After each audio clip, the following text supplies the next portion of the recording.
안녕하세요, 여러분. 마음 편지를 읽어주는 마음지기 이하경입니다. 자, 오늘은 어떤 도움이 필요한지 함께 확인해 볼까요? 오늘의 편지 내용은 스트레스와 트라우마네요. 여러분, 스트레스와 트라우마는 무엇이 다를까요? 출퇴근할 때 흔히 겪는 교통체증, 낯선 사람을 처음 만날 때 어떤 주제로 대화해야 하는지 고민, 회사에서 성과를 내야 할 때 받는 업무 압박. 우리는 이런 상황에서는 스트레스 받아 라고 하죠. 이렇게 발생한 스트레스는 모두 안 좋은 걸까요? 아니요, 결과적으로 더 좋을 때도 있습니다. 긴장감이 높아지면 우리의 몸은 더 나은 대처를 할 수 있도록 도와주는 호르몬을 활성화시키기 때문인데요. 그렇다면 생명을 위협하는 상황이 발생하면 어떨까요? 생명을 위협하는 범죄나 화재, 재난과 같은 사건은 우리에게 일상적인 스트레스와는 다른 반응을 유발합니다. 사슴을 예로 들어볼까요? 넓은 초원에서 사슴 한 마리가 평화로운 일상을 즐기고 있습니다.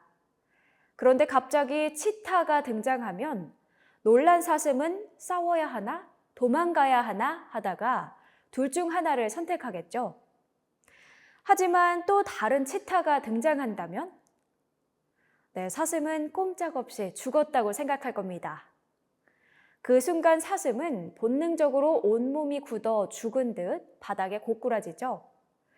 우리는 이를 얼어붙은 반응이라고 합니다. 다음엔 어떤 일이 벌어질까요? 치타는 죽은 동물을 먹지 않습니다. 열심히 쫓던 사슴이 갑자기 죽어버리니 치타는 당황할 수밖에 없고 잠시 틈을 보이게 됩니다. 이 틈이 사슴에게는 기회가 됩니다. 그 틈을 타서 사슴은 냉큼 달아납니다. 인간도 마찬가지입니다. 감당할 수 있는 수준의 스트레스는 이 그림의 중간 영역에 해당합니다. 얼어붙는 것과 같은 극단적인 선택은 필요 없죠. 이 그릇은 스트레스 그릇입니다. 교통체증, 낯선 사람을 만나는 것, 업무 압박 같은 상황은 이 그릇에 담을 수 있습니다. 그러나 생명을 위협하는 범죄나 재난과 같은 트라우마 사건은 이 그릇을 넘어서는 수준의 스트레스입니다. 이제 평소에 쓰던 대처 전략으로는 상황을 해결할 수 없죠. 이런 경우 우리 몸은 생존 모드로 즉시 전환됩니다. 그리고 경계 경보를 울리죠. 위험해, 비상 상황. 이제 평소와는 다른 전략을 써야 할 순간입니다. 이때 쓰는 전략이 바로 온 힘을 끌어모아 싸우거나 도망가는 싸움, 도주 반응 또는 정서적으로 무너지는 것을 막기 위해 생각과 감정을 차단하고 얼음이 돼버리는 얼어붙기 반응입니다. 극도의 스트레스 사건, 즉 트라우마 발생 후 누군가는 지나치게 예민해지고 사소한 일로 다른 사람과 다투고 폭발적으로 화를 내는 행동을 보이기도 합니다. 이는 싸움 도주 반응입니다.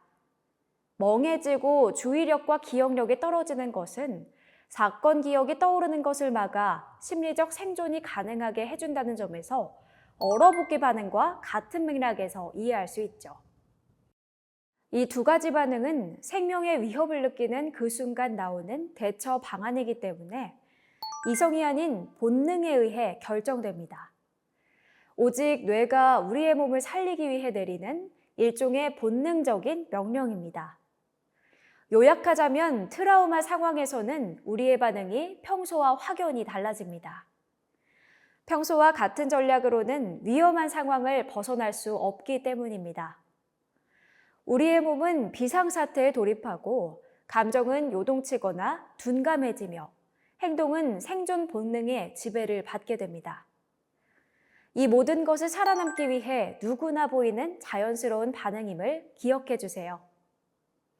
만일 지금 당신이 이런 상태에 놓여 있다면 걱정하지 마세요. 회복을 위해 당신 자신이 노력하고 있다는 증거일 수 있습니다. 감사합니다.